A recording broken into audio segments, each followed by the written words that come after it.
Hi, it's Ian from Let's Delight with this week's hints, inspiration and tips. Do you have anyone on your team that isn't performing as well as you know that they can?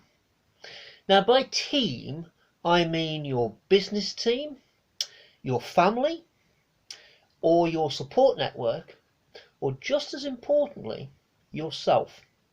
Because in managing a team, it's really important you also manage yourself. Now, if you've got somebody who isn't performing, then you've got to ask yourself a simple question.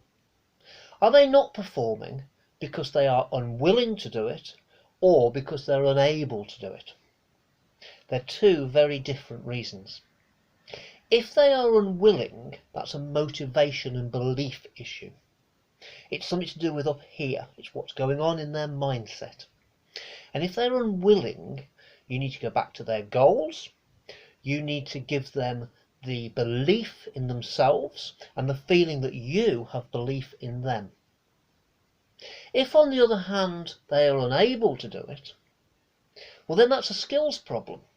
And it might be that you need to send them off on some training, or point them in the direction of some YouTube videos, or lend them some books, or maybe just sit down with them and go through the process. Now, it is possible that someone in your team, it could be yourself, is both unwilling and unable. Now, if that's the case, you need to deal with the willingness first, because without the motivation and the belief that they can do the task in hand, even if they can't yet, they won't have the motivation to go away and learn the skills and the process that's needed to build the ability.